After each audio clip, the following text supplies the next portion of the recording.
Salut à tous, bienvenue chez XL. On va se faire aujourd'hui une petite présentation, enfin non, ou plutôt un tuto vidéo sur ce machin que vous voyez là.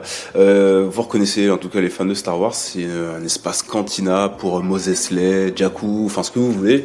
Donc c'est un diorama pour à l'échelle 6, échelle 15 cm, 6 pouces. Que j'utilise moi pour mes Black Series Star Wars. Je vais essayer d'être le plus clair possible pour le tuto, donc j'avais envie de faire ça depuis un petit moment. Alors je vais alterner photo, vidéo et voix off pour essayer d'être le plus clair possible. Comme vous voyez, il est déjà fini, je ne pourrais pas vous le faire en direct. Mais voilà, je pense qu'on devrait s'en sortir. C'est parti, on regarde ça tout de suite. Alors la première étape ce sera de vous munir de polystyrène extrudé. Moi j'en trouve à Castorama, c'est là que je prends ça, et ça fait parfaitement l'affaire. Et vous allez commencer tout doucement, tranquillement, à faire votre squelette, le squelette du diorama. Prenez votre temps et vous collez toutes les parties avec de la glu ou un pisto glu, tout simplement.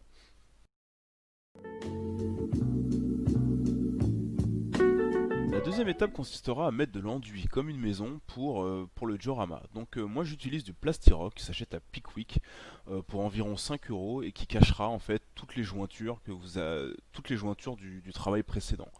Ça se met au doigt en fait et c'est assez fastidieux, mais le résultat est plutôt intéressant.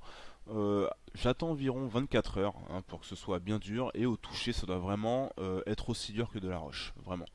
Donc un petit peu de patience pour ça et on passera à la troisième étape. Et enfin, après le Plastirock, vous allez commencer à habiller votre diorama. Moi, j'utilise de l'enduit à bois, pareil, trouvable chez Action, et avec un gros pinceau, vous allez tartiner, tartiner, tartiner toute la surface pour ne plus voir les jointures ni le Plastirock. Le résultat final doit vous donner une sorte de gros glaçage de gâteau, et pareil, attendez 24 heures. Arrive ensuite l'étape la plus sympa finalement, c'est la peinture. Alors moi j'utilise du couleur parchemin, je vous mettrai ça en photo, parchemin, terre de sienne brûlée, marron, terre de sienne naturelle, jaune, ocre, tout ce que vous voulez. Vous pouvez également, si vous voulez, changer la couleur, mettre un petit peu plus blanc, un petit peu plus beige, c'est comme vous voulez.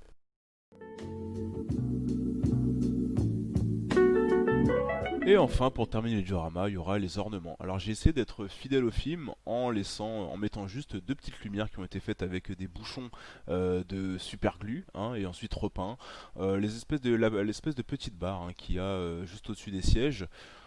Et enfin, pour venir embellir l'intérieur, le mobilier. Alors là par contre c'est de l'impression 3D, donc dédicace à Sofiane Swick, mon pote. Dédicace, merci en tout cas pour le mobilier, pour les chaises, pour la table, c'est nickel. Pareil, qui ont été repeints ensuite. Donc voilà, c'est la fin de cette vidéo. En tout cas, ça m'a fait plaisir. J'espère que ça vous aidera et je vous dis à la prochaine. Ciao.